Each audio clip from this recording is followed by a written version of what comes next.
Would you like to recreate this beautiful floating IKEA Besta TV unit for around only two-thirds of the price? I recently wanted to upgrade the entertainment space in our family room and was searching for an affordable floating setup with a modern look. I've had decent luck with IKEA in the past for this sort of thing, but when I went to check pricing on the IKEA website, I noticed a discrepancy. What I discovered was that buying the frames and doors separately was quite a bit cheaper than buying the packaged item from IKEA. But before we get into the details, go ahead and hit those like and subscribe buttons, as it really helps out the channel. So what you see on the wall there is actually two different pieces from IKEA that I mounted side by side next to one another. The two cabinets on the left side are the 47-inch Besta shelf unit, whereas the 70-inch Besta TV unit makes up the three cabinets on the right. So what I noticed when checking prices online was that with the 47-inch Besta on the left, when purchased as a complete unit with doors and hardware, it was listed at $121, whereas I could just buy the frame itself, along with a couple doors for $75. As for the 70-inch IKEA Besta TV unit on the right, it was priced at $200 when purchased as a set with the doors and hinges, whereas the frame itself and another three doors would only cost $110. When you do a price comparison of the entire 10-foot TV unit, you're looking at $321 when you buy it with doors and hinges versus $185 just buying the doors and frames, a $136 difference. Now you might be saying, sure, the frames and doors are less expensive, but what about the hinges?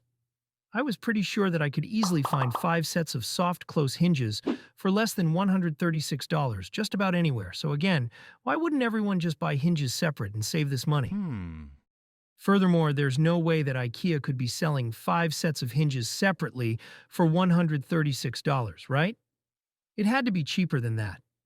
So when I looked it up, it turned out that IKEA was significantly more expensive than just buying 5 pairs of the soft close hinges online. So why wasn't everyone just buying the doors and frames separate and then swapping in their own hinges?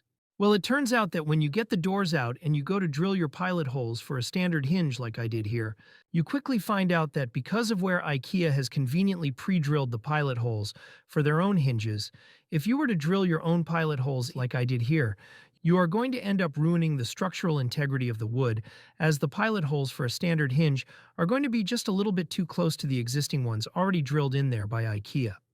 But don't worry, there is a workaround.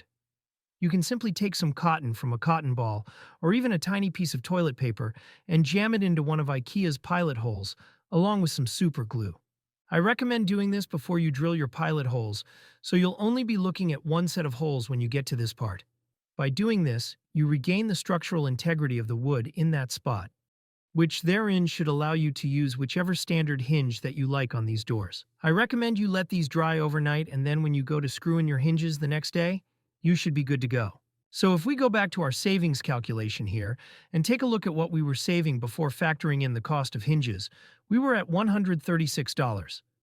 But seeing as we can now make these $17 soft close hinges work for our project, even if we subtract the cost of these hinges from our overall savings, we still arrive at a grand total of $119 saved over what you would be paying if you were to just buy the complete packages of frames, doors, and hinges from IKEA.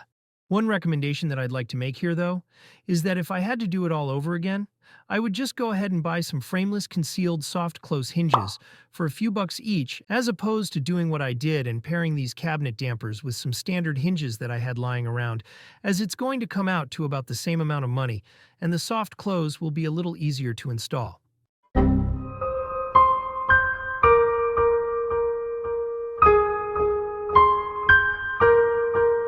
Anyway, I will link the soft close version of these hinges in the description, as well as the ones I used should you want to go the cabinet damper route.